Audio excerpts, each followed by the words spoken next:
Scariest day of the whole year is coming up in just a few days. I'm, of course, talking about the election. But before that, of course, there's Halloween, which is where we're going to put our focus tonight. So sit back, relax, enjoy a cup of whatever it is you're drinking, and thank you for having me into your homes, your libraries, your bedrooms, your kitchens, wherever you're watching. Halloween is by far my favorite holiday. It has been since childhood for so many reasons, but chief among them, in childhood anyway, was trick-or-treating. Trick-or-treating, I loved it. I love the fact that my sister and I could practically fill a pillowcase with candy in about 3 hours of working the neighborhoods around where we grew up. It's a tradition with a lot of old world roots, but very much an American invention.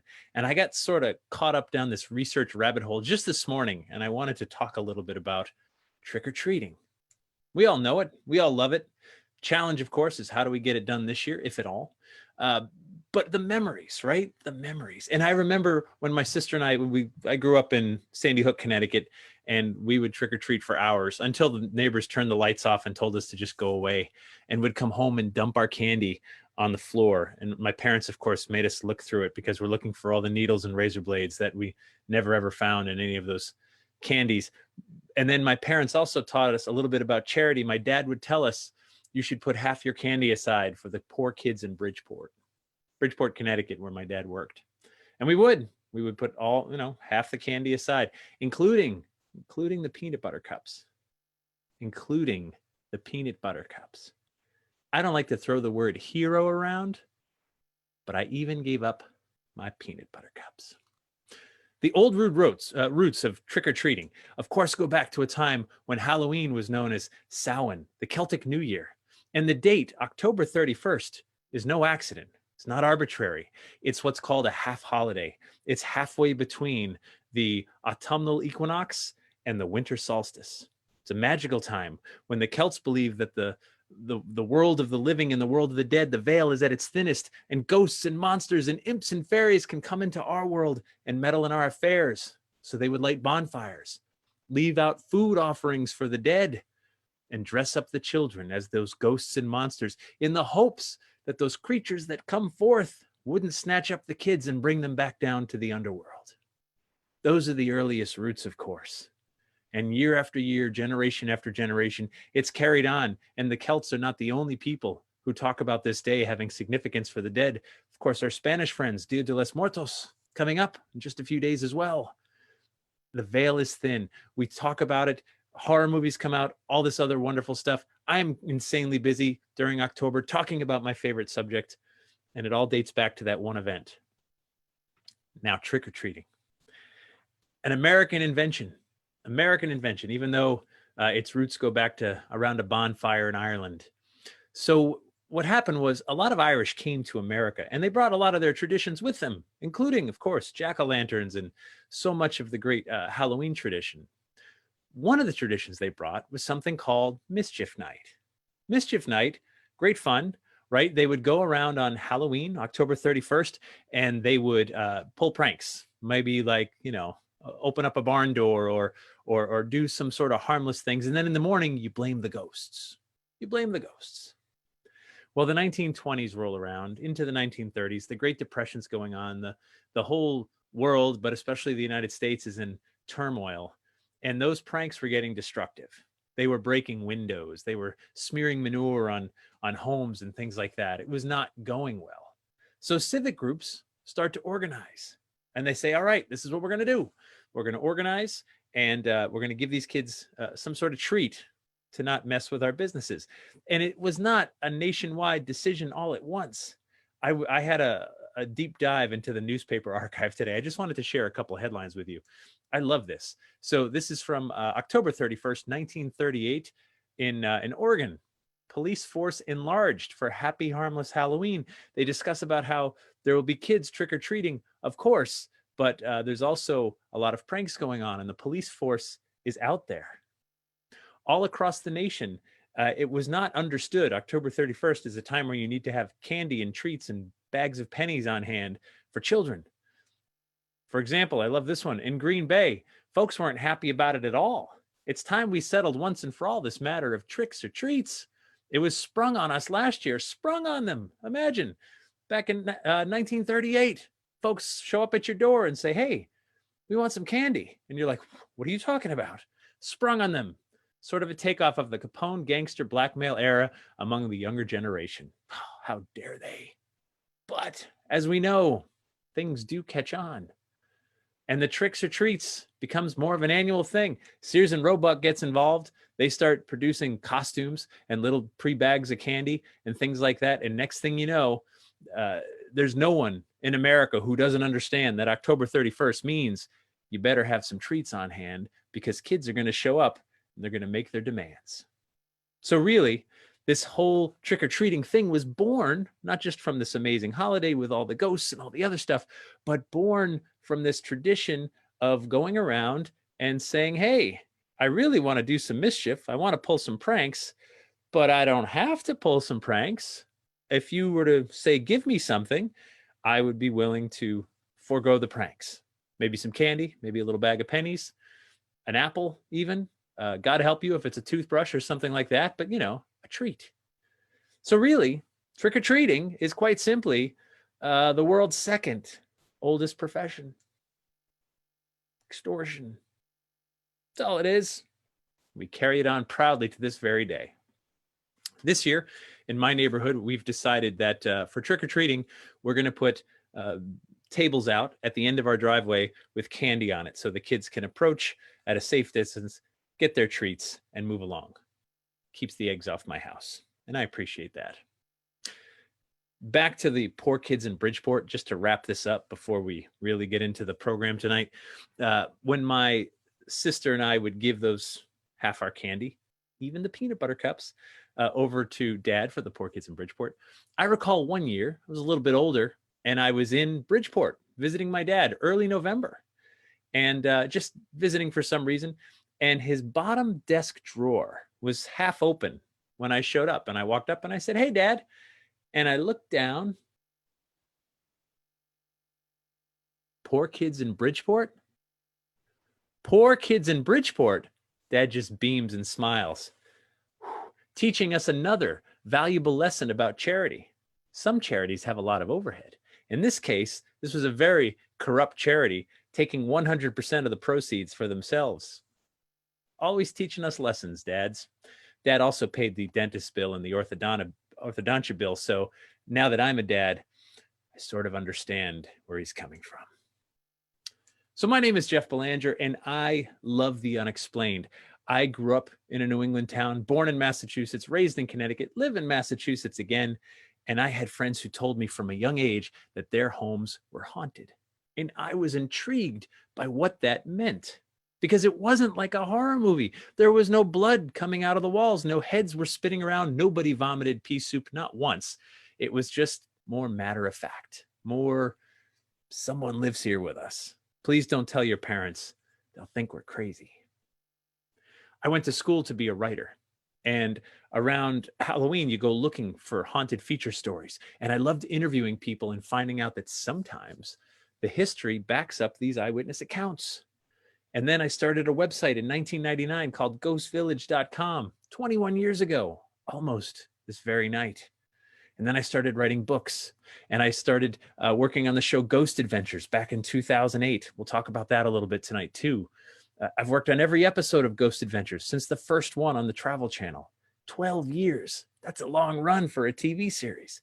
I've written books, and of course, the New England Legends podcast and TV series. I am so blessed that I get to look for ghosts and monsters and things that bump in the night all over the world as my full-time job. And for that, I'm grateful. And I'm grateful for you to be there in the audience, because without you guys, I'd have to get a real job. And no one wants that.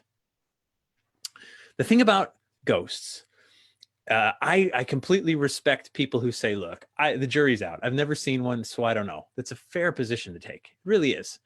And all views are welcome here tonight, by the way. If you're a hardened skeptic that got dragged here by someone, be welcome. Enjoy the stories, enjoy the history, enjoy the pictures. If you're a believer and you've had your own experience, again, you'll take what you will out of this. I'm not here to convince anyone of anything, but I know For myself, I did not grow up in a haunted house. I didn't see ghosts all the time as a kid. I'm not psychic or sensitive. I don't know the future, and I can't read your mind. I can't at all. But I do know that seeing is believing. And the first time I saw a ghost happened in Paris, France, just as you heard in the introduction. And I wanted to tell you about that if I could. So Paris is a beautiful place. If you ever get the chance to go, highly recommend it. Its history dates back almost 2,000 years to when it was a Roman outpost. And there was all this incredible limestone, perfect for building with. And over time, they built a town. And a town slowly expanded until it became a small city. And the city grew. And they kept taking that limestone and making more buildings. Over time, the city sprawled out. And then when you build a city, of course, you put the cemeteries on the outskirts of town. And that is exactly what they did in Paris. You put them on the outside of town, and then Paris keeps growing. And to get to the limestone now, they have to start tunneling underneath the city. And those cemeteries that were on the outskirts of town, over centuries, it's not the outskirts anymore. It just sprawled and encircled those cemeteries. And they're tunneling all underneath Paris. 300 kilometers of tunnels by the time we get into the mid-1800s. And those cemeteries are overflowing with humanity. There's no room left to bury the dead. Corpses are rotting on the ground. The smell is awful. The putrid waste is spilling into the streets. And some of the buildings, these big, tall, heavy buildings on top of hollow ground, are collapsing. The ground underneath is just crushing. And they know they have to solve two problems. They have to close those tunnels and empty those cemeteries. So I'm there in 2003. This was a business trip when I worked at a whole other life.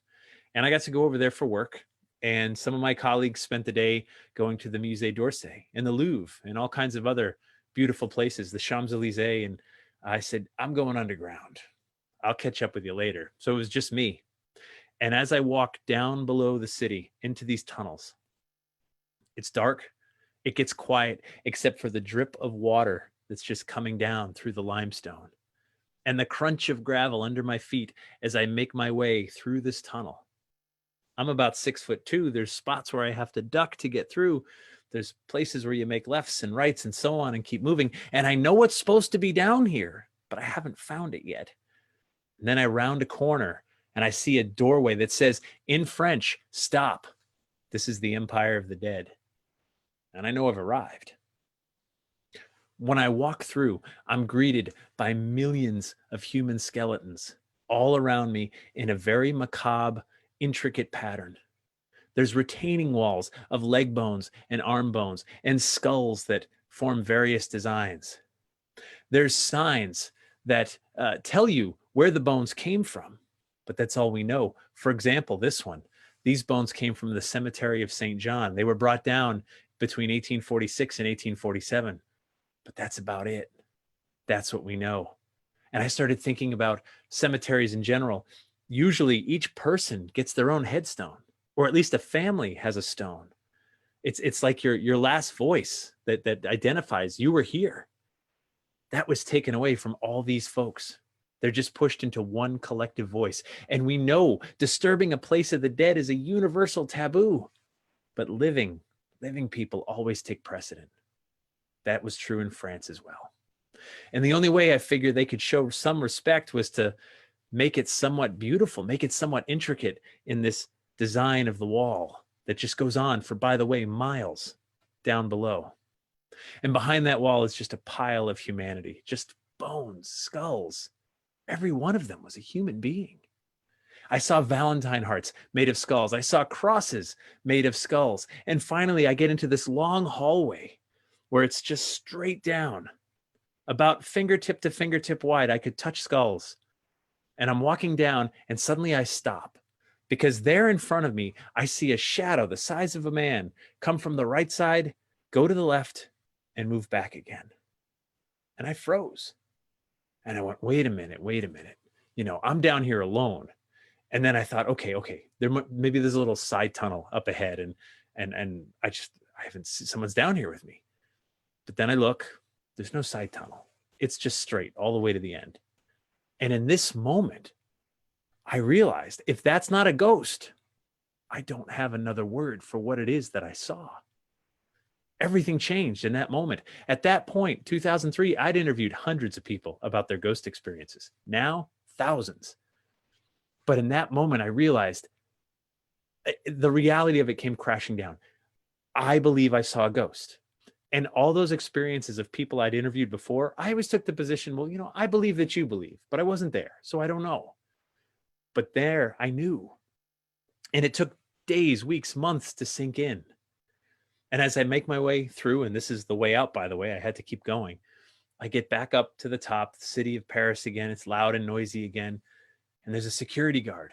And he says, I need to check your bag, because I had a bag with me that had my cameras and had my some recording equipment in it.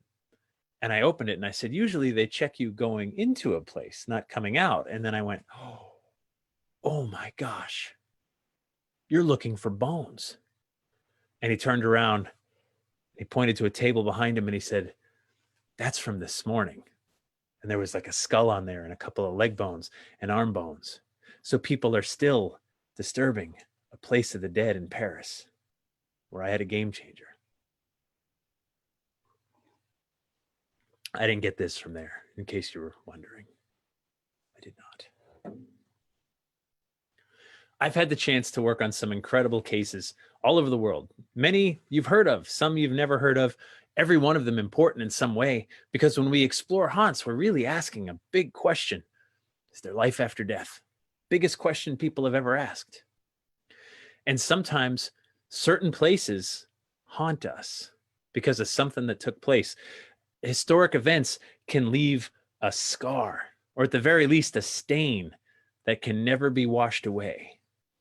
One of those places is in Long Island, New York, a place called Amityville. I think a lot of us have heard of the Amityville house.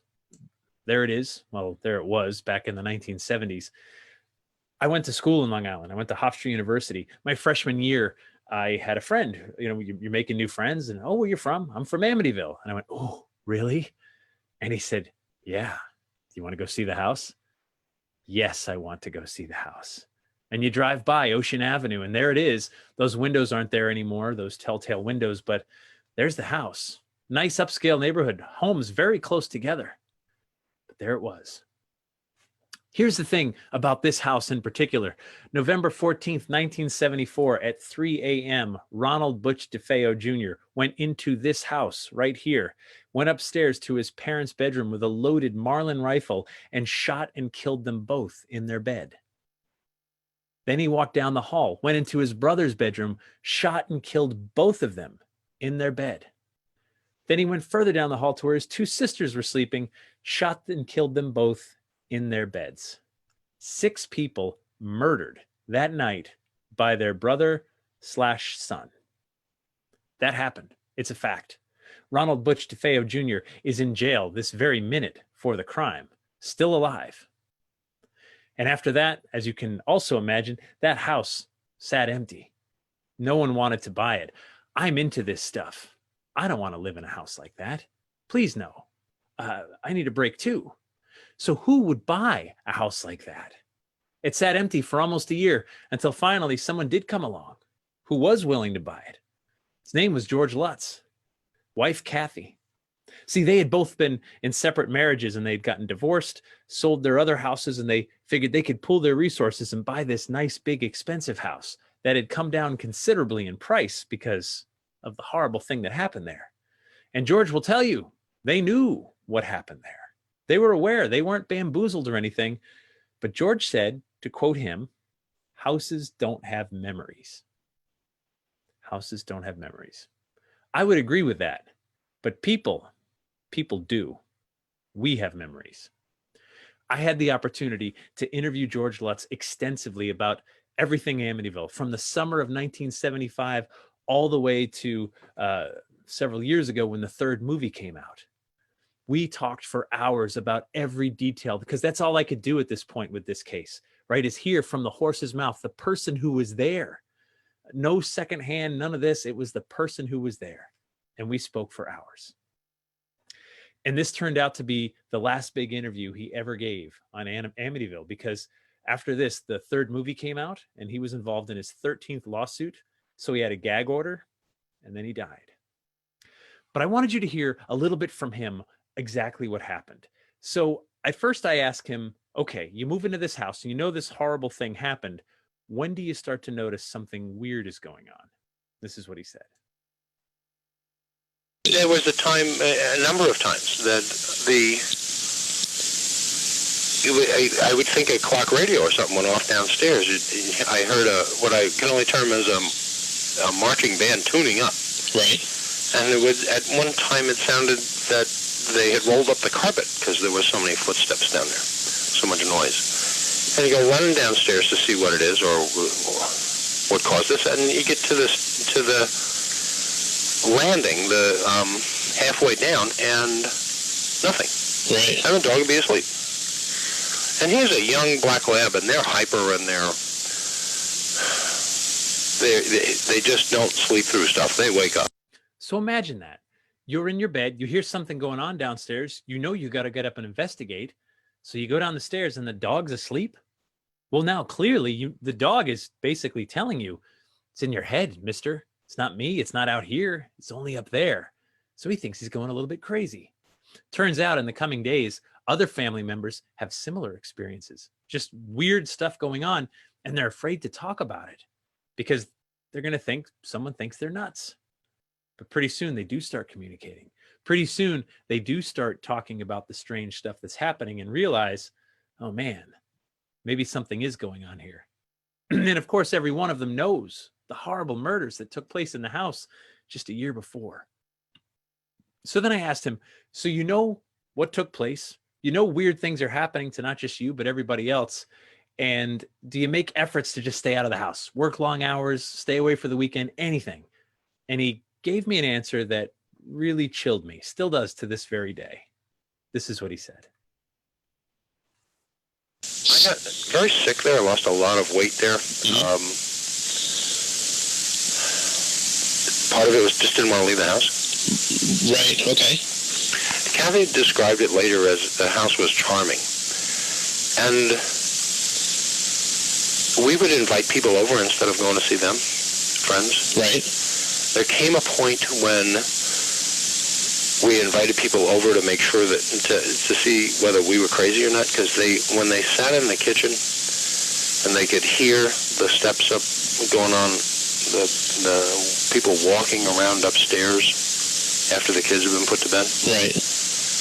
They could hear the footsteps also. I see. And we'd all go up and find the kids fast asleep. Just no way it was the kids. Right. And when they confirm that for you, then you almost want to break down and say to yourself, say out loud, I'm not crazy. The house was charming. 6 people murdered in it. I don't care how nice of a house it is. The house was charming. God, that's frightening to me.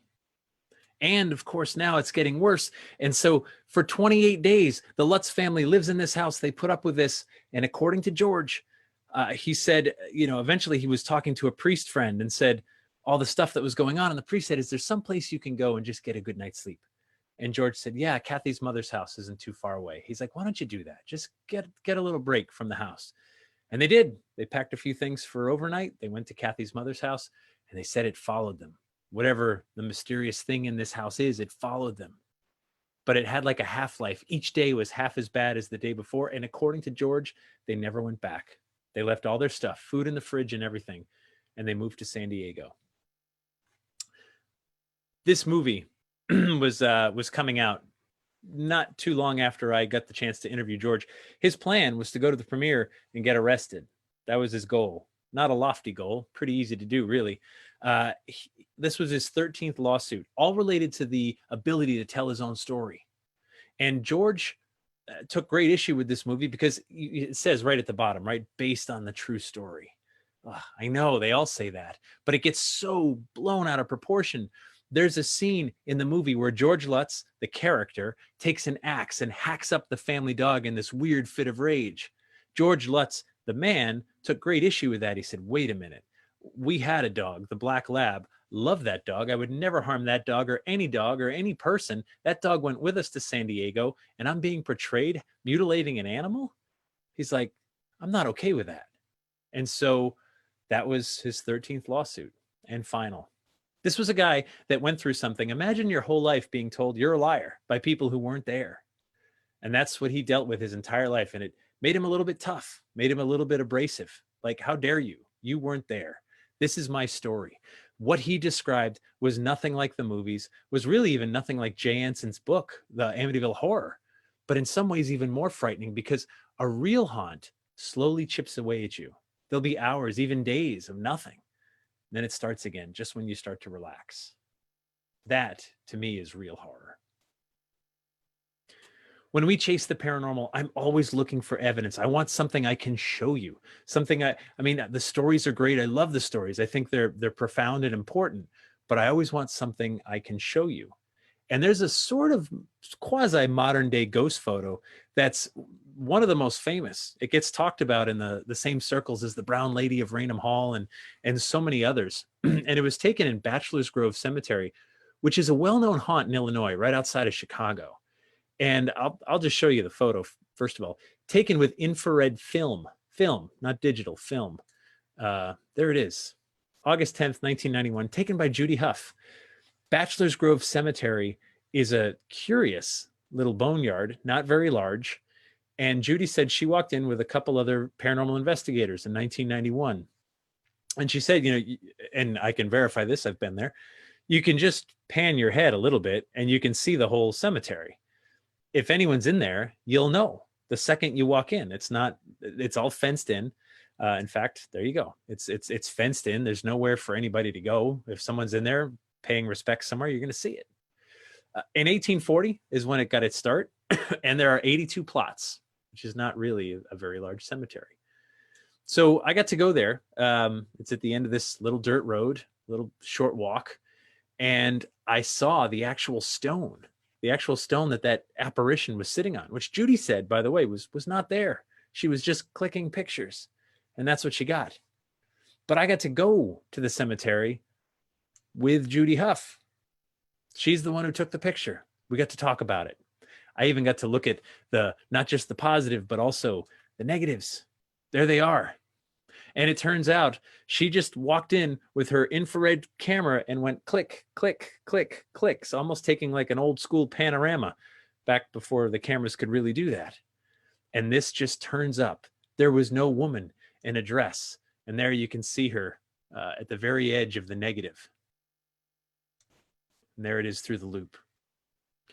This photo has made the rounds because unless they're lying to us, and I can't promise they're not, I wasn't there, but gosh, I know I know Judy, I know the other people that were there, and I know what they were doing. They're looking for ghosts. They're not looking to fool anybody.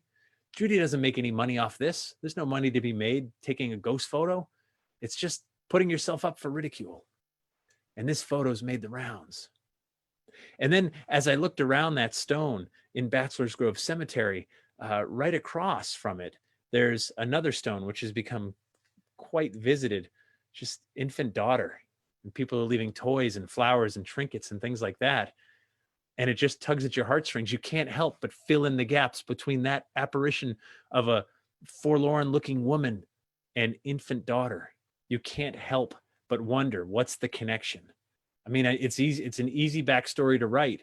The truth is we don't know. We don't know. We have no idea. But boy, it tugs at your heartstrings.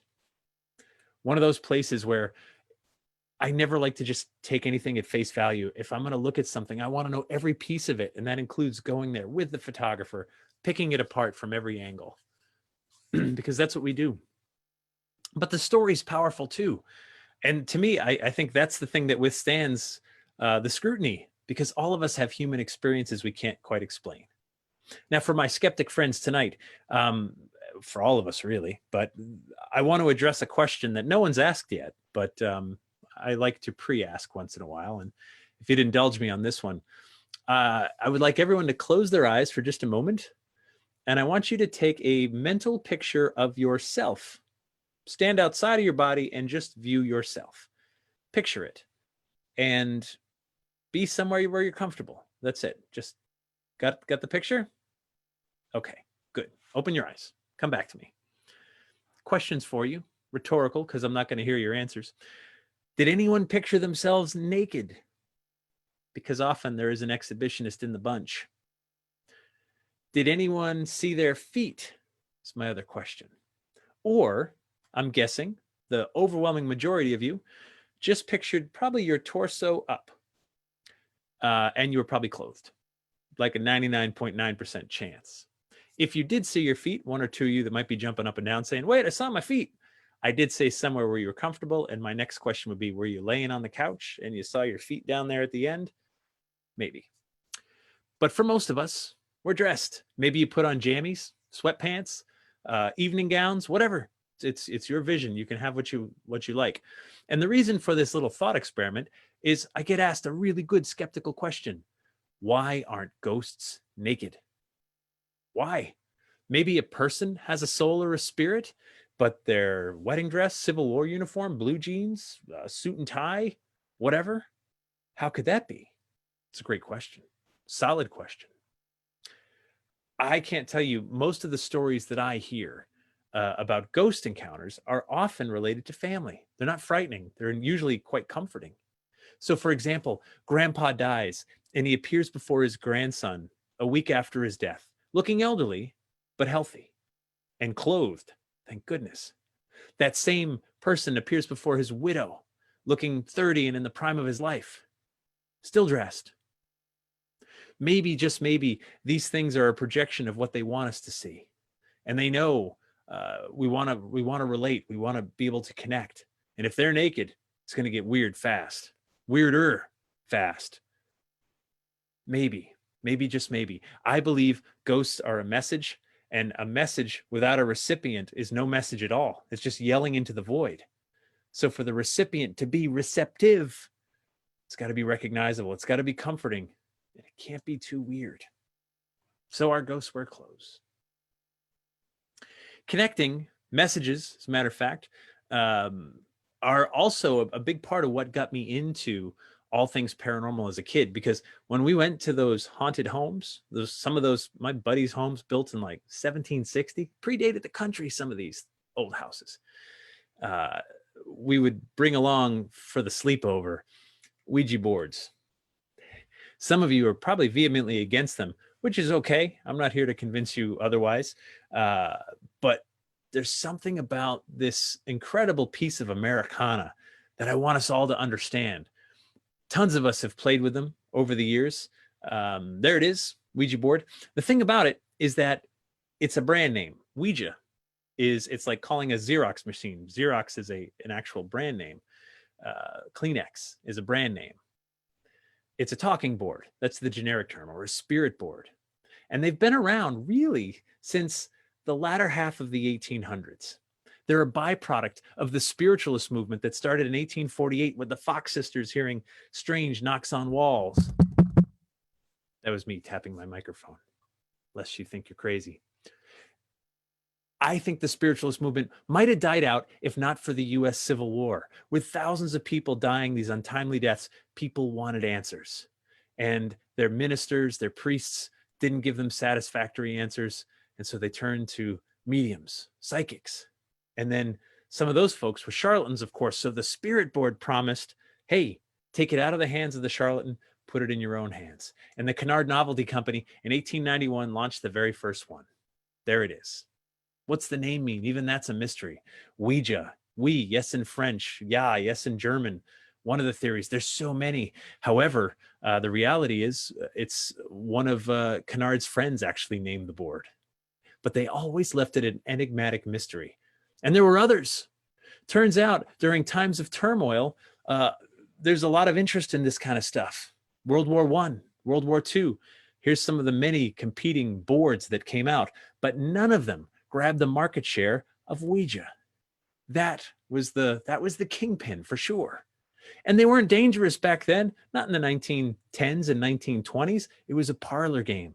Not just a parlor game. It allowed you to kind of get a little bit saucy, really, because it works best if you put it on the knees of opposite gender people and you get really close. There was no Twister back then for teenage parties to get freaky. There was Ouija boards. In fact, it was so innocuous and fun and good spirited, it even made it to the cover of one of the Saturday Evening Posts.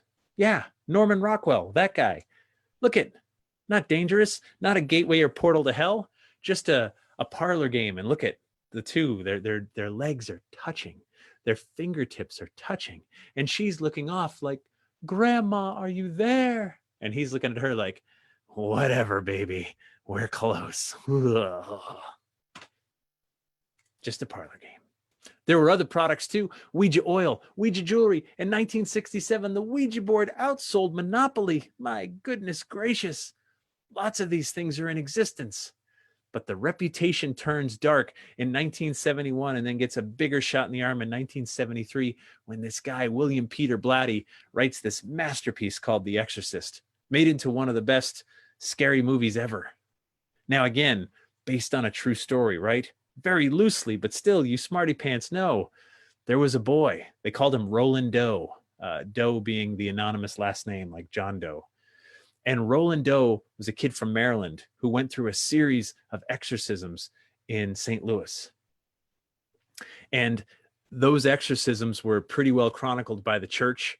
The priests kept notes and things like that because it was an extreme case. And that case was eventually made as, the notes made their way to William Peter Blatty, and he kind of used it. Now, there's one little remark that the boy Roland used a Ouija board with his spiritualist aunt Tilly, but no one ever really blamed the Ouija board. The only house, the only building left standing of everything related to the actual real case of Roland Doe is a little tiny house in St. Louis, which is where the boy stayed when he was out there with his aunt and uncle getting those series of exorcisms, because exorcism is not just a one and done thing. It's a repeated process over and over. And when you find yourself in front of the exorcist house that very few people know about, there's not much to do except, take a selfie. Father Bowdern is the guy that took all the notes. He's the one that conducted these exorcisms. It was this big vanquishing, this horrible thing, and then eventually it was over. And the boy goes on, and the movie gets made, and everybody's afraid of Ouija boards. But St. Louis still holds on to this thing. See, the final parts of the exorcism took place at the Alexian Brother Hospital. And in fact, if you go to the City Museum today, which I did, not today, but recently, the cross that hung outside the door or outside the window of the room where the boy stayed is on display among all kinds of other oddities. There it is. The Exorcist. And now, of course, Ouija boards are dangerous. I don't believe there's anything inherently dangerous about cardboard and plastic, but I do understand these things have the power we give them. And that's just how it works out sometimes. So if you're afraid of a thing, if you're afraid of a kitchen knife, you may not want to use the kitchen knife. If you're afraid of a Ouija board, well, maybe it makes sense to stay away. But I think the power's in us. It always was. And what I love about them is there's only 4 possibilities, right?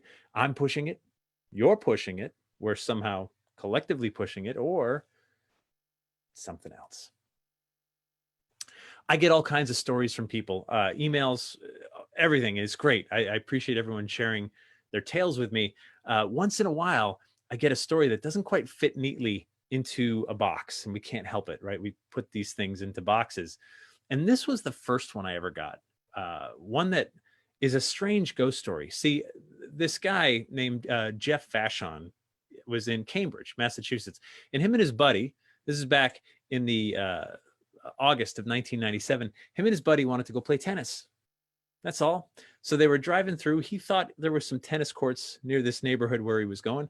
He's making some lefts and rights, and then he sees a cop standing on the street corner. And so he pulls his car up and says, "Hey, officer, I'm looking for the tennis courts." And he said, the officer looked a little weird, like a little old fashioned, a little out of place. And they said the officer looked at them a little weird too, like, you guys are strange. But the cop said, yeah, the courts are just, a couple blocks down, and then make a right, and there they are. Thank you. And they're on their way. They pull up right where the cop said, pull up in front of the tennis courts, get out, and the courts are full of people playing tennis, all dressed in tennis whites. It's 1997. They're like, these guys are just in like t-shirts and shorts, whatever. everybody's in tennis whites. And they're like, is this some kind of like, like the old timer baseball groups? Is this some kind of like old time tennis thing that we don't know about? And they get out of the car and they're like, the courts are full. I guess we're going to have to wait. So the next thing they knew, the whole scene disappeared. Every person and the tennis courts vanished. And it was like a parking lot and an empty field. And they look at each other like, what just happened? They'd later do some research and learn that there were tennis courts there that came down in the 1960s. So they were gone a long, long time. And he said, I can't explain it. Did I see a bunch of ghosts? He's like, but if anything, I was the one out of place. I was the ghost. We'd call them kind of like a time slip, a slip in time, an idea that you see a scene and you're even in the scene from, it doesn't belong there right now, but you're there. And then it's over. It's such a strange world, stranger than we can imagine. From Cambridge, I wanted to tell you about an eerie legend. An eerie legend. I spelled that right, actually. Stay with me. About a general they call Mad Anthony. Mad Anthony Wayne, as a matter of fact. This is a great legend because it's so specific. It takes place in Pennsylvania, a state we're probably all going to be paying attention to next week, I imagine. Every year on New Year's Day, they say the ghost of Mad Anthony Wayne rises up in Erie, Pennsylvania, and goes all the way across about 300 miles, all the way to Philadelphia every New Year's Day to his family plot in Philadelphia. And they say he's searching for his bones. Searching for his bones. Crazy story. Mad Anthony Wayne is one of these very colorful historic figures dating back to the Revolutionary War. He's fearless. They call him Mad Anthony because during one battle with the British, he had been taken a saber to the head. He's bleeding profusely. He'd been shot, and he's still leading the charge, covered in his own blood, absolutely enraged, leading his troops to victory. They said the guy's crazy. He's absolutely mad. He liked it. Stuck. Mad Anthony Wayne. Fiery personality, and one of those people we just remember. General Mad Anthony Wayne. Thing about Mad Anthony Wayne is in 1795, he's in Erie, Pennsylvania, and he gets sick. And he gets sick and he dies. And so he's buried actually right there. That's called the Wayne Blockhouse. And he's buried inside. And he rests there for 13 years. But that never sat right with the family. See, his whole family's from Philadelphia. And they said, God, I hate the fact that Anthony's up there in Erie. He should be here in Philadelphia with his family. And so after 13 years of him resting peacefully up there in Erie, and respectfully, of course, he's got a whole building around him, family heads up there in a little carriage to gather his remains. They send a letter and say, listen, have him ready because we're going to be taking him back. So this doctor in Erie helps exhume the body of Mad Anthony Wayne, and he boils it. And he keeps the uniform, keeps the flesh, which is quite decomposed after 13 years, but there's still stuff to it. And they take the flesh and the uniform and put it back in the ground. And then he takes all these well-cleaned bones and puts them in a box and gives them to the family. And the family takes them 300 miles diagonally across Pennsylvania in an old carriage, an old sulky carriage. And they say that along the way, some of the bones fell out. Whether true or not, I don't know. Legends have a funny way. And then all the way back to the family plot, which is where his bones are buried to this very day. But his uniform and whatever is left of his guts are still there in Erie, Pennsylvania, inside that blockhouse. Right by there was the original coffin lid. There's his tombstone. My God, a guy buried in two places. And that's me waiting New Year's Day, waiting for him to rise up because I don't want to miss it. Imagine that Imagine that photo bomb. Like you're ready with the selfie and Mad Anthony Wayne right behind you. Last year, something really cool happened to me. Yet another reason I believe in ghosts. It was late September 2019. And my phone rings. I've got caller ID like most of us. And I see that it's the U.S. Postal Service. And the U.S. Postal Service from Washington, D.C., like headquarters, They've called me precisely 0 times in my life. This is the first. And so curiosity gets the best of me. I can't help it. I pick it up and they said, "Hey, Jeff, we're going to be issuing a Halloween stamp this year." And I said, "Oh, cool, great." And they said, "We'd like you to speak and be the keynote speaker, the person to unveil this Halloween stamp at this year's thing." And I'm like, "Listen, October's crazy busy for me." Um, they said, "Let me show it. Let me show you the stamp." So they emailed me the artwork and stuff. And I went, "All right, this is really cool." I said, "Okay, I'm in. Let's do this." And we went to a little town called Milford, New Hampshire, which is where they were having this big reveal. There's this huge festival going on, and the U.S. Postal Service, I didn't know what to expect. All I know is I've got 4 minutes to say my speech, and I was very excited about it, which I'll get to in a second. So I get there, and like this stage has been erected just to unveil the stamp. This is a really big thing. There were all kinds of people there. I met a guy from Tennessee. He's like, "I came from Tennessee. I've been to like 30 of these things, 30 stamp launches." It's a huge like thing. And there's a big muckety muck from the US Postal Service. And there's like the mayor and local dignitaries and so on and all this other stuff.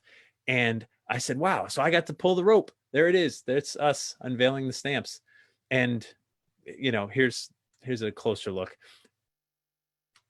I sat with the muckety muck before we start from the US Postal Service. And I said, "Hey, I'm really excited about this." He's like, "Yeah, thanks for doing it. It's great." I said, "No, I think it's really cool because this is the first time the US Postal Service has put a ghost on a stamp." And he went, "Oh, okay, whatever." And I'm like, I get it. You know, the decisions was made like well below your pay grade. Yeah, it's fine. That's why I'm here to help. And then I started looking around some of the signage and stuff.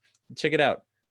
Cats, bats, and spiders. Oh my. I'm like, that's 3 of the 4 stamps. You very specifically left 1 of the 4 stamps out. The ghost. See, I know from experience, ghosts, it's a weighted term. People, it puts some hair up on people. It gets people upset, some folks. But whatever. This is why I'm here. So anyway, I get to do my speech and I'm so excited because like it's filmed, it's live streamed for all the US Postal Service. There's tons of people in this audience like waiting to get their hands on the very first issue of the Halloween stamp. And there I am talking about it. I talked a little bit about the origins of Halloween, which we discussed a little bit earlier. And I said, "Look, my name's Jeff Balanger and I believe in ghosts. I believe in ghosts." And I said, "Because I've seen one. I've seen one on a stamp."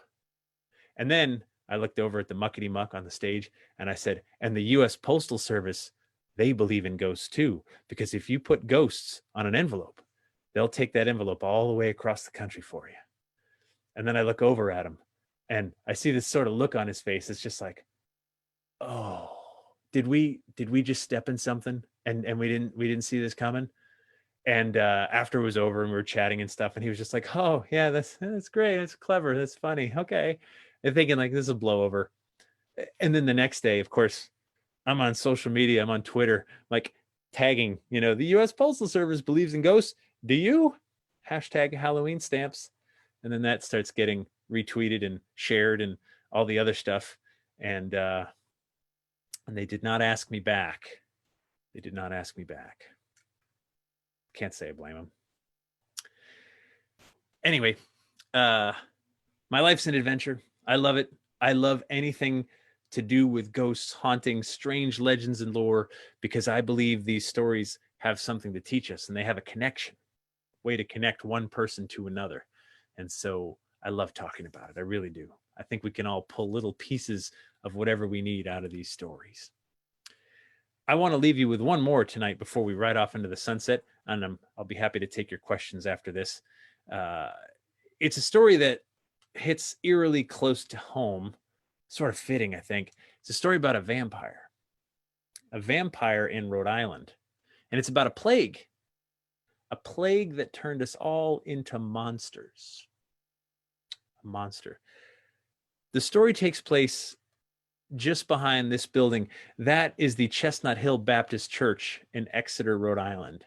And if we're to believe not just the legends, the lore, the folklore, and the locals, but the newspaper reports, there's a vampire buried back there in the graveyard.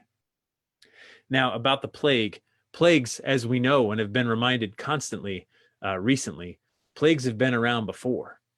They'll come around again because that's what they do. They just happen. The plague that went around this time, we're talking about the 1800s, the latter half of the 1800s. The plague that was around in these days was something called consumption, also known, well, tuberculosis. You might know it better as tuberculosis today, but consumption was brutal.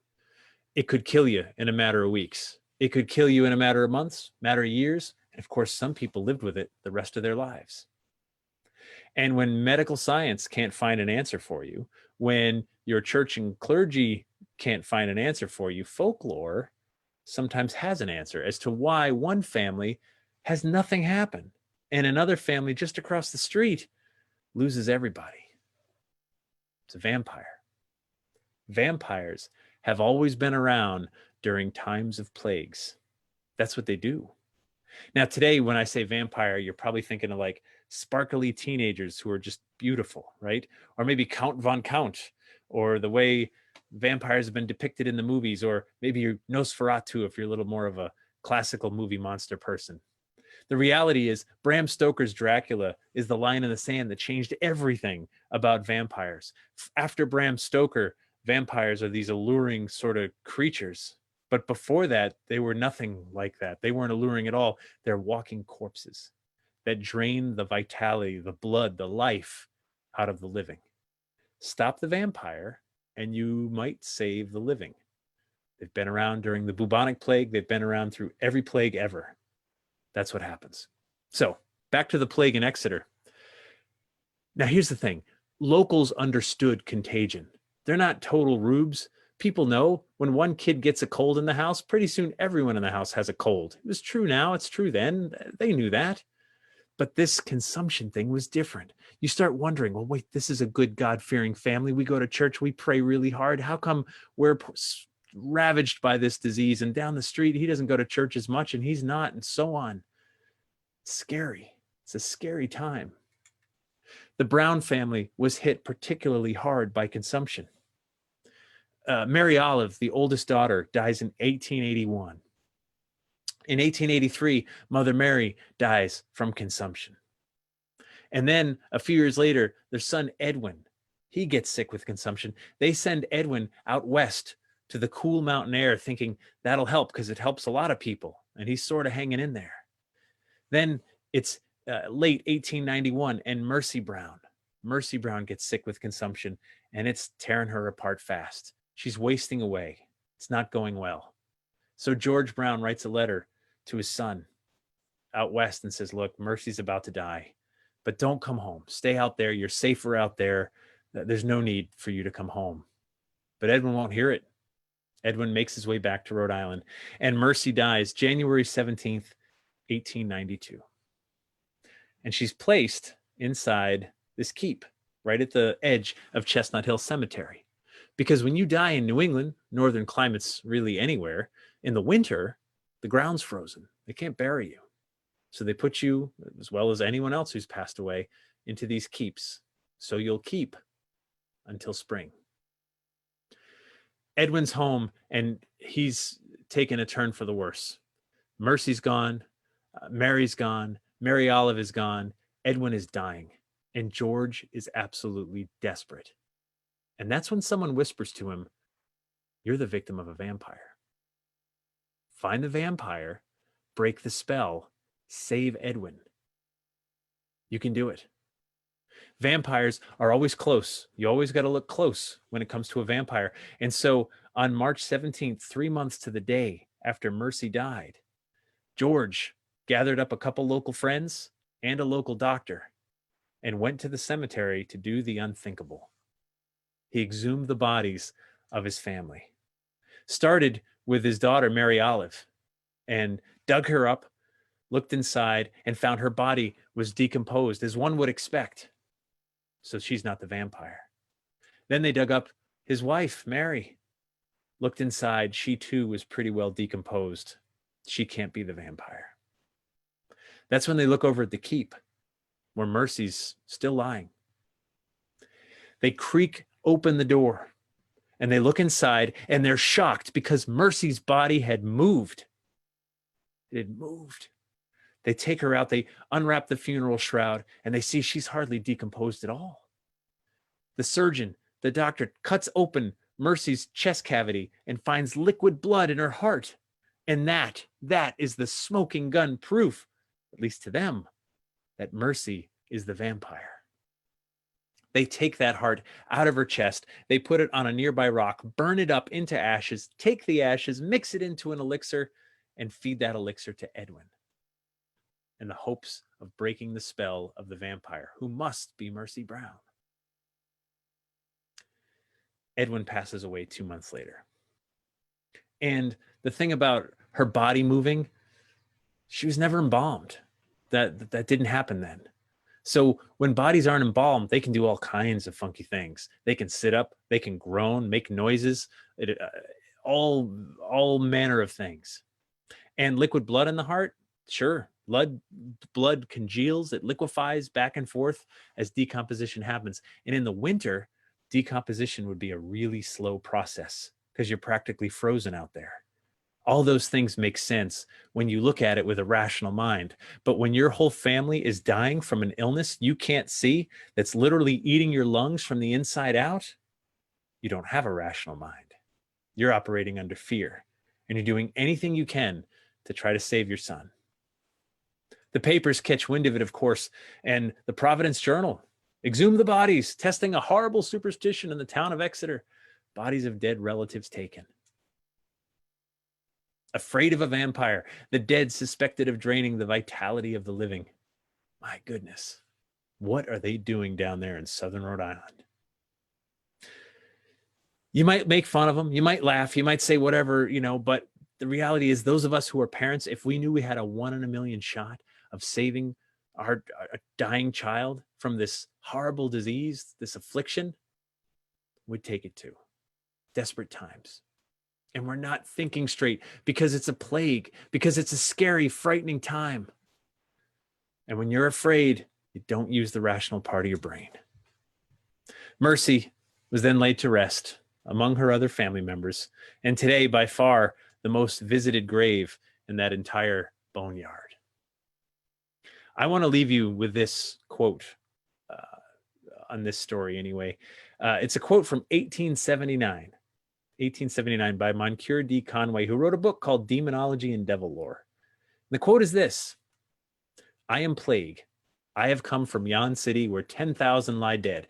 1,000 were slain by me, and the rest by fear." I know it's a scary time. It's Halloween. There's an election coming up. It's a frightening time. It's a time when it's good to talk about ghosts, though, because I believe those stories, the ghostly legends, ghosts are literally a connection to our past. They're a connection to our communities, to our history. We are a product of not just who raised us, but where we were raised, where we live, and all the people that are around us. This is our past, and it's coming to our present. Sometimes events haunt us because they should haunt us. When an entire family's murdered in Amityville, that should haunt us. When graves have to get upturned in France and move all the mortal remains, that haunts us. Plagues, vampires, exhuming bodies and cutting hearts out, that haunts us because it should, because we have a chance of maybe learning something for the future. But at the very least, what we can do for certain is we can connect.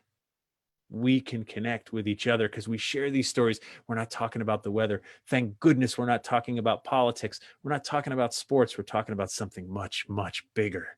We're asking the biggest questions humans have ever asked. Is there life after death?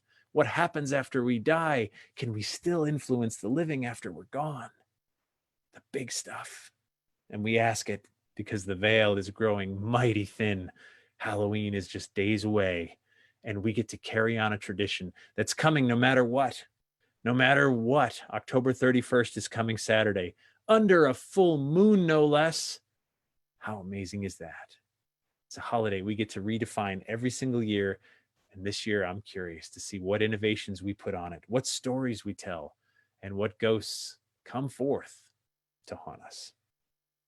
I appreciate you folks sharing an hour of your time tonight wherever you are, I'm grateful for the opportunity to come in and share these stories. They matter to me a lot, and I hope they matter to you just a little bit. They're all yours to keep. Take them, tell others, share them. And I'm happy to start taking some questions here. In just a second, if you just permit me a couple of shameless plugs.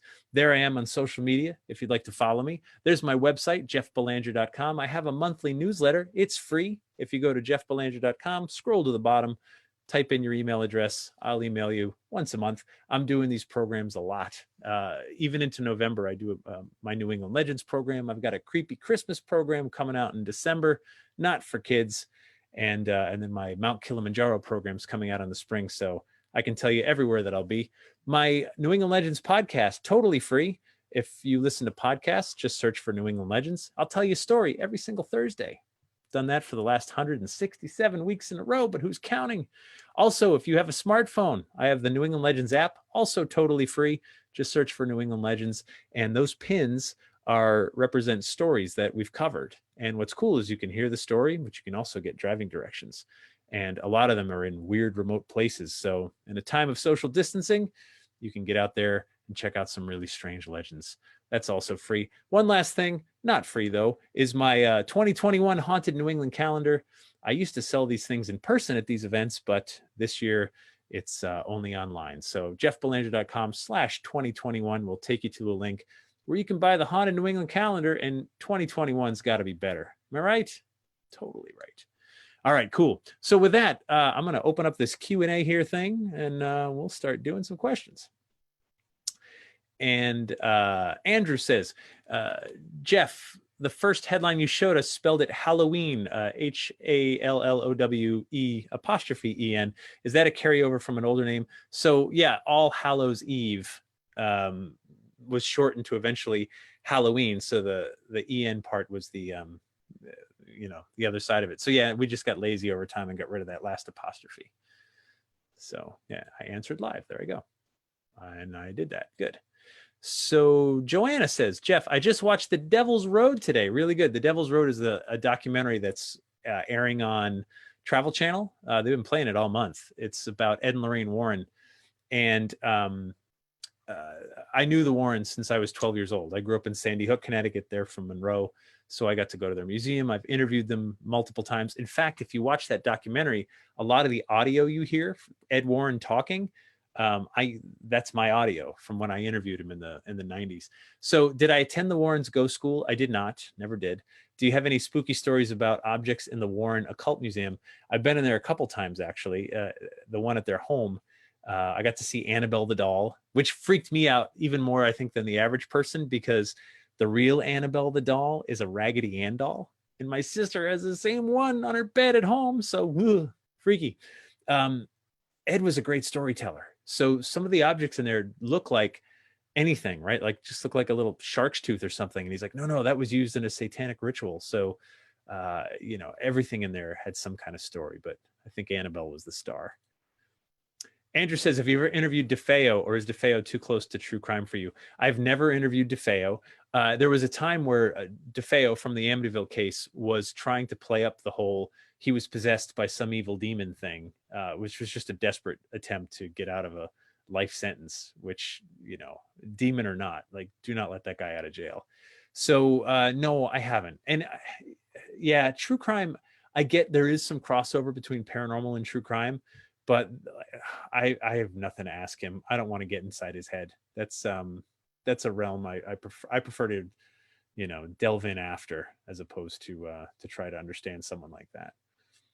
In fact, just to elaborate, when Ghost Adventures did a mini series on serial killers, and I mean, we did John Wayne Gacy, we did Dahmer, we did we did like 4 serial killers. That was a really brutal couple weeks for me, because I think about like the Nietzsche quote, gaze long into the abyss and the abyss also gazes into you. That's true, man. Like I just felt so dirty at the end of the day. I remember talking to my daughter and I was like, can we just sit down and color? Like, let's just color. I need to do something totally like nice, because this was tough. Joanna asks, where is the crumbling staircase in your cover photo? Joanna, that photo was taken by the great Frank Grace, who I do the calendar with, and it was taken at Trans-Allegheny Lunatic Asylum in Weston, West Virginia. Ted says, could you talk about etiquette memory in regards to ghosts? I'm sorry, Ted. I don't know much about that. I don't know. Yeah, I'm sorry. I don't know. Maybe you could reword that one and I'll try again. Jim Corbett, any ghost stories from Kilimanjaro? No, there were no. But however, when I was up there, it was a deeply spiritual experience for me. I did have a spirit experience, but I believe, I'm certain in my heart of hearts, it was a spirit I brought with me that I sensed right at the top. That was such a deeply personal thing. I wrote a memoir about it. It comes out in March. It's called The Call of Kilimanjaro. And the Maasai people of the Serengeti believe that the top of Kilimanjaro is where God dwells. You're not supposed to go up there. And the only people allowed up there are those who are deemed worthy. And getting up there, which took like 6 days, was just this grueling thing.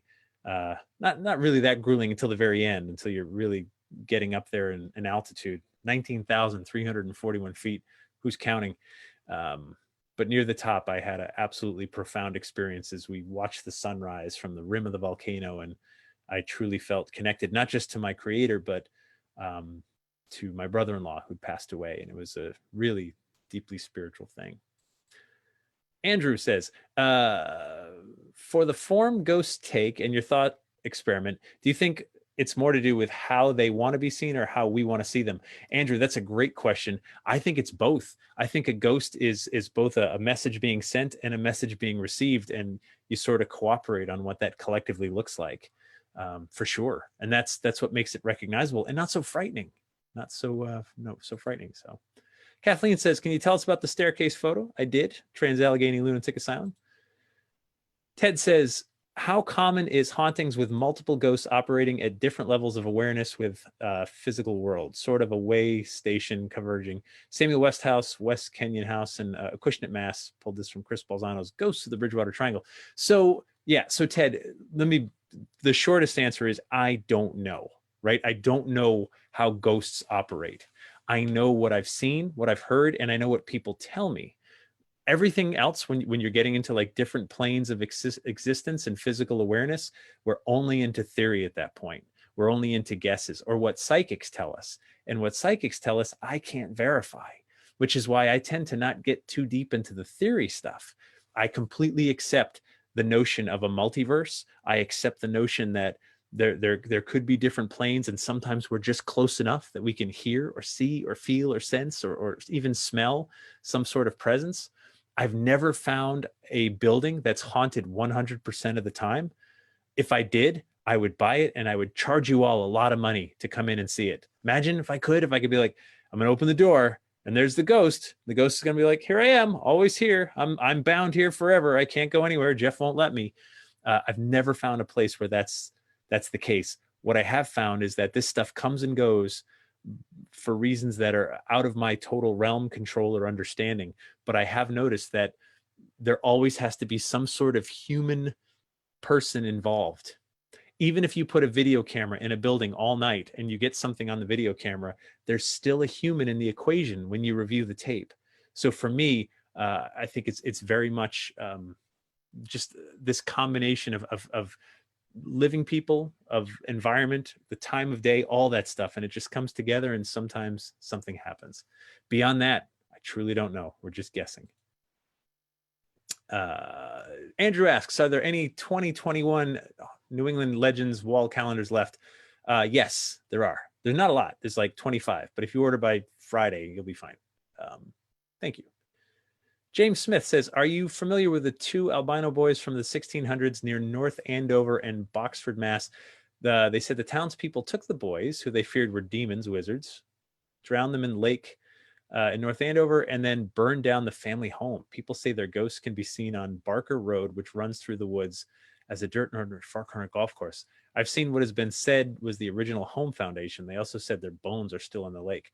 My goodness, James.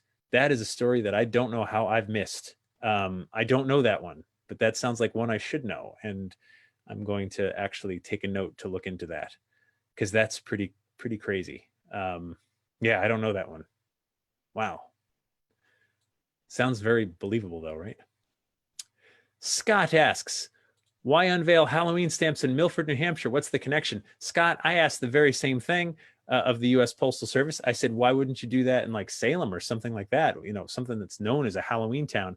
And I was told it's because Milford, New Hampshire has this huge fall festival. And there's bands and all kinds of things. The whole center of town was shut down and they just dug it. There's a post office there and they use those grounds and the big fall festival, and there were already a bunch of people that were going to be there anyway, and that's how it came together. Wasn't up to me, it was up to them. Megan asks, do you have a version of JB's story? Who's JB? Me? Jeff Belanger? Sorry, Megan, follow that up. Who's JB? Which JB are you referring to?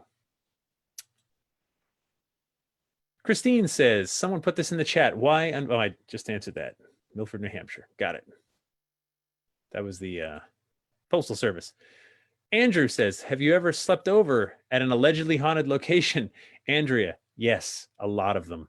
I've also not slept over. I've spent all night in buildings, in old abandoned asylums. I've slept over at the Lizzie Borden house. I've slept at friends' houses as a kid that were said to be haunted. So absolutely, I've done more than my time overnight in some of these alleged haunts. It's I love it. I think it's great. I'm excited. You know, when you go there, you just wonder the possibilities. Could I see something? Diane says, growing up in the city of Lawrence in the 50s and 60s, there was something called Beggar's Night, October 30th, where kids would go around to houses to try to get candy. Have you heard of this? Yep. So Beggar's Night, it's just a twist on See, it's funny, where I grew up, Beggar's Night was just another night for Halloween. Same thing. You go around asking for candy. And the origins, old Europe, people would go around begging door to door or wassailing, singing for food or whatever. Happened around Christmas. It happened wherever. So part of it stems from the Celtic festival, Samhain, where you leave out food offerings for the dead. And if someone comes through your door, they could be dead. They could be ghosts, and you don't dare offend them. So of course you give them something. So that's kind of like that whole origin of going door to door, and then trick or treat evolved from there. Nick wants to know, are you worried kids are going to take all the candy? Totally great question. Nick, number one, this ain't my first rodeo, so I won't be putting all of it out at once. And I'll sort of be hovering around the yard. And all of our neighbors, we live in a neighborhood. We have a big Facebook group for our neighborhood, and everyone sort of said, hey, let's just do this. The kids are pretty young, and I trust that their parents will be with them and they won't be jerks. If some kid takes more than his share or her share, whatever, life will go on. I'll put more out for the next one. But yeah, that's always the concern when you leave out the bucket of candy. Michelle says, thank you again, Jeff. Great storytelling. Thank you, Michelle, for being here. I appreciate it. Raylene, how has encountering ghosts changed your perspective on death and what happens after we die? So this is profound, Raylene. I was raised Catholic, and being raised Catholic, that's the baggage I carry. It just is. However, when I saw a ghost, I think it's the difference between theory and practice, right? Suddenly it gets a lot more real. And suddenly I start wondering about my own hereafter, how I want to be remembered, who I will haunt, all those kind of questions, because I do believe ghosts are a connection, and I believe we summon them. And I don't mean in some like crystal ball kind of like woo-woo way. I mean, you think about grandma right now who passed away 20 years ago. She's with you again. She's in your head. You bring her right to the present. And I think we can do that even with people we don't know. So it's really, the shortest answer is, I believe in a hereafter because of all my work in ghosts. I believe in it. I'm sure in my heart of hearts now of it because of this. Whereas before, I just sat in church and went, oh, I guess they're telling me that. But after you see a ghost, after you've been chasing them for 20 years, it's a lot more believable to me. Diane says, also, my husband's birthday's on Halloween. Happy almost birthday, hubby. Do you think he will have any special powers when he passes away? Yes, he will still drive you crazy, Diane. Uh, I don't know. He'll have the powers you give him. Halloween, though, that's a cool birthday. Oh, that's a good one. I mean, like Christmas or other like gift giving holidays, that's kind of a bummer, but Halloween, that's pretty sweet. Michelle says, Jeff, what's on your bucket list for adventures? Well, I did Kilimanjaro. That's one of the 7 summits. And I got my eye on another one of those 7 summits over in Europe. I think I'm going to have to knock out another one here before I shuffle off this mortal coil. I'm going to continue to have adventures. I love climbing mountains. I love exploring new things. I love traveling. Oh, it's one of the things I miss most. I miss getting on a plane and just going somewhere. I mean, I've been all over the world: Australia, South America, Canada, Europe, Africa. It's there's so much to see, and I just want to keep seeing and experience things. Jessica asked, do you remember if there are any haunted places in I'm not even Queechee, I forget, Vermont? Jessica, I don't know off the top of my head. I would Google it. That's how I would get started, and then go from there. Scott said, what's the most frightening you've ever been of any of your adventures in research? Scott, that happened to me I was in what's the name of the place? Right outside of Philadelphia, Penhurst Asylum. And we were up on the 2nd floor. And Penhurst Asylum is this old abandoned asylum. It's in rough shape. On the 2nd floor, there was this wooden door leaning against the wall. Those old, like 1950s solid wood doors that weigh a ton. And we're walking down the hallway, and suddenly that door gets pushed over and boom, right on the ground, and just leap out of our pants, shining flashlights everywhere, and just scared out of my mind. It was so loud. And then all of a sudden, this gigantic raccoon comes lumbering out. He had just knocked over the old wooden door, and I EVP'd myself. Rebecca says, does anything about the spirit world frighten you? Rebecca, not so much the spirit world. Living people frighten me. The scariest things that have happened to me have way more to do with living people than dead ones. However, I have seen people that get a little overcome by some of this stuff and this work. I've seen people sort of lose their grip on living their regular life because they're so obsessed with the afterlife, and that's not healthy. So I don't know. I feel like I'm a little more grounded than that. I try to keep my life balanced with exercise and friends and social things and the research and the work too. But yeah, I guess you never know when you lose your grip on something. So not so much the spirit world as opposed to just getting too obsessed with it, which is what I've seen. Ted says, theory that some sightings tied to a type of photographic memory. Oh, like, okay. So Ted, in layman's terms, we would call this, I should read the question for those who aren't watching this. So Ted's following up on the previous one, the theory that some sightings tied to a type of photographic memory, like a vivid mental projection. So again, we're talking theory. One theory is that some ghosts are like a movie that plays over and over again. And it's not there now, but it was there at one point. They also call it the stone tape theory, the idea that stone with high metallic content can literally record emotional, energetic events, just like your video camera can record it. So we don't understand it. It makes sense to me because I've heard plenty of accounts from people that have seen these things, like Gettysburg. You see soldiers marching along and then they're gone. They're not interacting. They're not looking at you. They're not waving or talking. They're just there doing what they did years ago, and then they're gone. I don't necessarily believe that they are there now, but they were there then, and you're picking up on it for some reason. There's also the flip side. There's an idea called a tulpa, which is a thought form. And the Tibetans believed that you could meditate to the point of creating a thought projection that would become reality into the world that not only you would see, but people around you would see. So yeah, I mean, those are the two theories, the idea that you can actually create some of this stuff. All things are possible, I'm sure. Nick asks, favorite episode of Ghost Adventures, if you have one? Oh my gosh, Nick. So I've worked on over 200 now. Who's counting? Ghost Adventures has been an adventure. The Penhurst story is one that I've told a lot because I felt like that one was so important, because we really, we talked about an important place, a place where horrible atrocities happened. And the hope, of course, is that by telling the story that they may not happen again in the future. But I also love Trans Allegheny Lunatic Asylum. That's the first live show we did, and I was on that one, and got to be in that incredible place. That was really cool. I like live. I like the energy of live events, live TV, because what's happening is happening. You just work with it.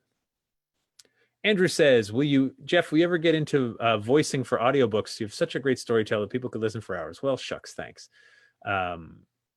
For that matter, any chance of collaborating with Neil Gaiman on a fictional work? Andrew, if Neil Gaiman calls me, I'm taking the call. I will take the hell out of that call. That guy might be out of my league. I did do a audiobook. My Who's Haunting the White House is available on Audible. I voiced it, and we had voice actors as well to do some of the historical characters. So if you want to hear me on an audiobook, you can always check that out. Anonymous attendee, is that a Greek name? Do you find more activity around ley lines? So, anonymous attendee, so the ley lines, tricky thing. The person who came up with the term ley lines eventually didn't even believe they existed. However, ley lines, for those who may not know, the idea is only about 100 years old or so.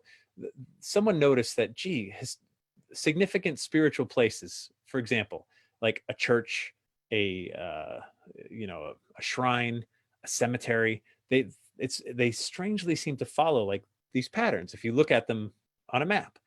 And could there be some sort of like invisible stream of energy underground or whatever that calls some people to say like, no, don't put the cemetery 100 feet over there or 100 feet over there, put it right here, right? And so that's the idea, that there are these like earth energies. We live on a giant magnet called Earth. If we didn't live on a magnet, we would die. Like literally the sun would cook us.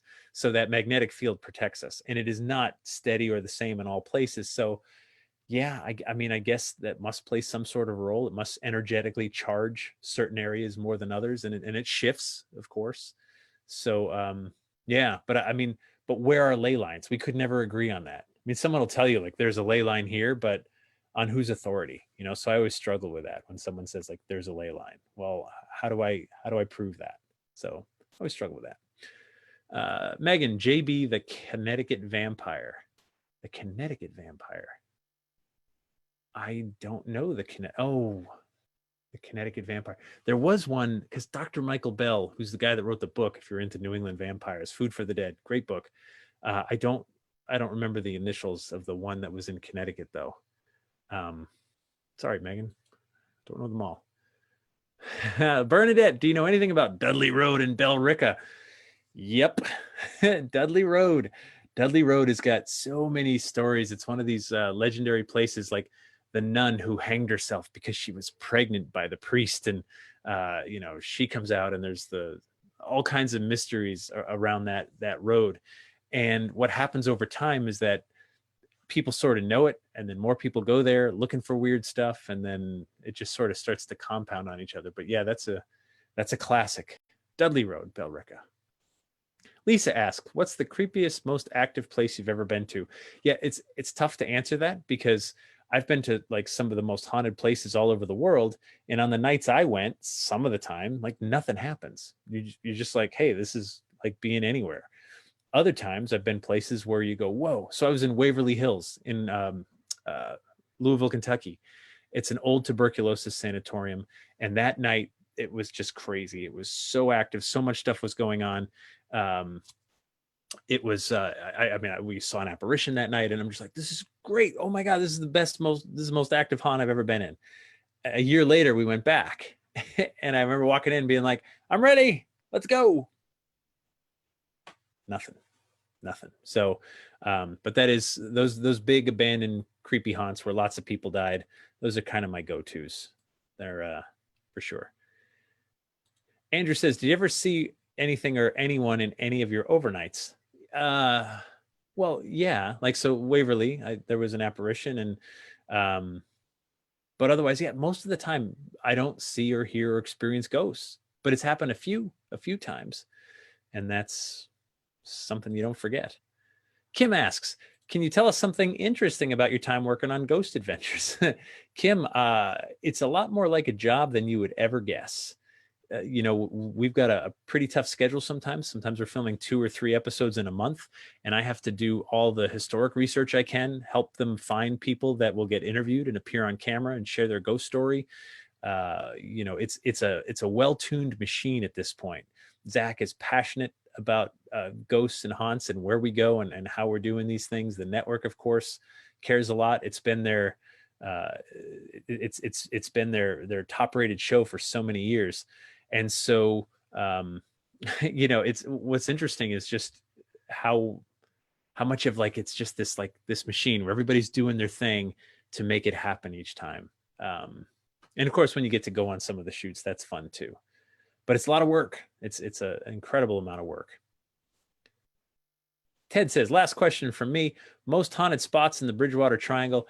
I like the Hockomock Swamp. Also the Freetown State Forest and Assonet Ledge. Those are some of my favorites. Patricia, have you ever encountered a faceless spirit?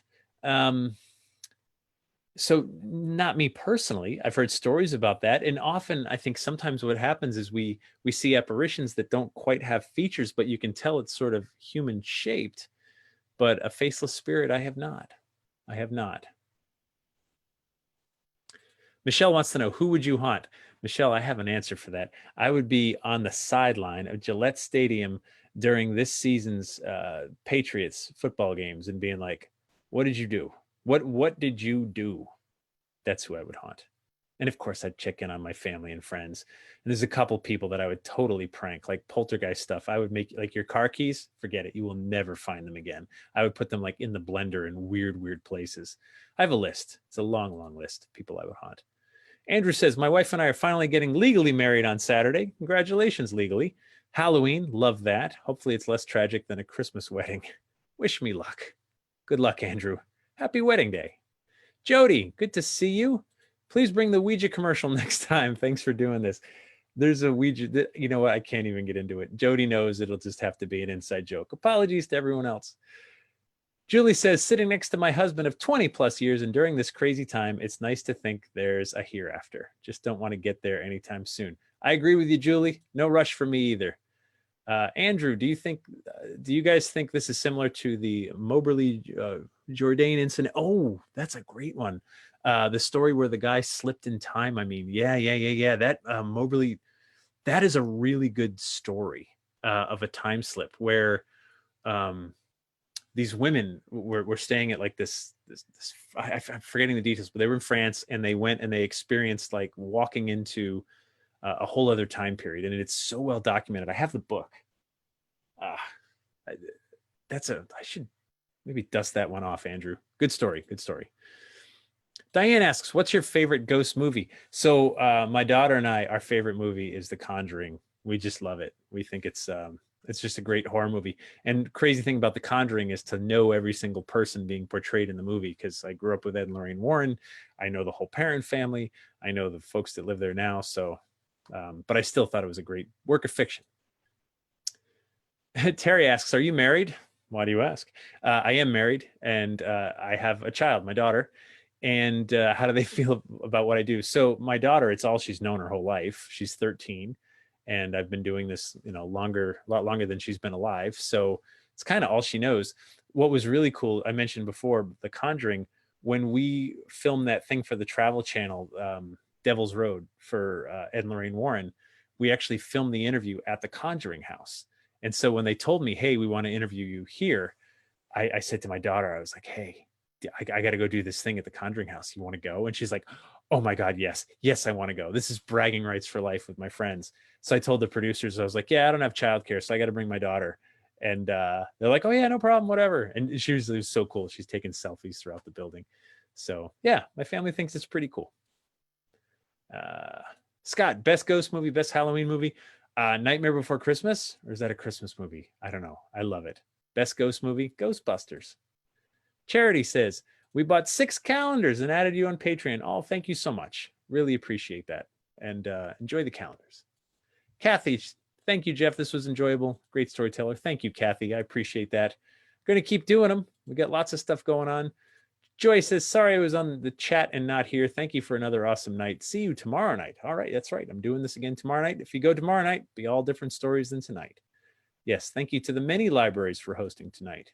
Kathy asks, is there any place haunted in Salem? Kathy, yes. A lot. The Hawthorne Hotel, House of Seven Gables, Hawthorne's home, which is in the same property as the House of Seven Gables. There's the old burial point there in town. There's other various houses. Salem's got definitely its share of haunts. McDermott here asks, how about Danvers State Hospital in Danvers, Mass? Check that out. Yeah, so there was a movie called Session 9, horror movie, actually a pretty good one, sort of more low budget, filmed at Danvers before Danvers was completely taken down and turned into condos. So I never got to check it out when it was an abandoned asylum, but I was doing this program once years ago, somewhere not too far from Danvers, and someone's like, I live in those condos. And suddenly I'm like, come up front. And I was interviewing him and I said, so are your neighbors haunted? Like, what's going on? And so I guess apparently heard a few stories. So Kim says, thank you. You're welcome. Teresa says, where have you encountered a spirit where you didn't expect one? Teresa, that's hard to answer. I mean, I never expect one, ever. So when I go, you could take me to like the most creepy haunted place ever. I don't expect something to happen because most of the time it does not. So whenever it happens to me, it's completely unexpected. I think we sometimes connect in the strangest of places, but in those cases, it's more about like family connections. You know what I mean? Like, so you visit grandma's house or something and you feel some sort of connection. I guess that would be more on the unexpected side, but it's always unexpected for me. Raylene says, thanks, Jeff, for the awesome stories and to the library. Thank you. I agree. Andrew, they were at Versailles. Yes, that's that time slip in France. That's right. I've got that book. There's a book that documented the whole thing, and I have a copy of it. It's a very cool story. Michelle says, Jeff, do you get the chance to go to Salem this year? I did, as a matter of fact, Michelle. I went for about an hour because I filmed an episode of Kindred Spirits on the Travel Channel with Amy and Adam. So I don't know when it's airing, but we did do something in Salem this year. But that was it. I was just in and out because of COVID. Nick asks, what is that next panel tomorrow? So tomorrow it's another Ghosts and Legends program. So it's the same program, but totally different stories because I'm changing them every single night. Anonymous attendee, is there haunted places in Tewksbury? Yes, indeed. In fact, if you go to the Tewksbury Library, right next door is the old Tewksbury Hospital. During non-COVID times, they used to open it up a couple times per year. I know they would allow like photographer tours where you could go in and do photography. They would do group-led tours. So there were ways to get in there legally and safely. I don't know what the status is at the moment, though. You'd have to check. But that's a great place in Tewksbury, right next door to the library. Lisa says, great talk. Thank you. What platform will we be on tomorrow night? Tomorrow night, Zoom again, but it's a Zoom meeting, not a Zoom webinar. So this webinar allows for more people. Jennifer says, thanks so much. Happy Halloween. Happy Halloween to you, Jennifer. Andrew, thank you for another great evening. You're welcome. Thank you. And nope, my daughter was not the cyber bouncer tonight, but I'll let her know you asked about her. Anonymous attendee asks, well, what's it like when things get weird on Ghost Adventures, when behaviors change, crew gets angry during an investigation? It's you see it, like, you know, you get to see what happens when things get weird on Ghost Adventures. Everyone on the crew just about has had something like follow them home from one of these places. It's intense. It's long hours. You're tired. You're at your end of your tether sometimes, and then weird stuff starts happening, which just compounds on it. So yeah, everybody deals with it differently. And I don't just mean the guys on TV. I mean like the camera guys and sound folks and the production team, everybody. Any haunts in Bolton, Mass? Yeah, of course. Sorry, I can't think of any off the top of my head. I'll have to Google. Anonymous, this was wicked fun. Thanks. Wicked pissa. Diana says, waitlisted for tomorrow. Oh, here's hoping. I hope you get in. And Gabriella says, do you believe in past lives? If so, could you see a ghost from your past life? I struggle. So with I believe, so past lives, I struggle with that because on the one hand, like we've been here forever, right? I believe in science. I believe that matter can't be created or destroyed, which means we've always been here. We always will be here. We're just going to change form and so on. And I believe that I'm breathing breaths of the same air that Shakespeare breathed all those centuries ago, and that there's this linear connection to everyone who came before me. But like, have I literally been here before? I don't know. That doesn't quite sit right with me. But I do believe that my DNA carries memories of everybody before me. So I kind of lean at it more that way. Whew. 63 questions answered. Folks. Thank you so much for being so generous with your time. No, of course. People are very engaged. I appreciate it. And thank you folks for being here tonight. Thank you to all these wonderful libraries. I know sometimes we get zoomed out and everything else, but what a cool thing. We can't be in person, which I so sorely miss. And believe me, I can't wait till we can do that again. But I'm so grateful that we can do this because this is something, right? We're being social, we're hanging out, we're talking, and I appreciate it.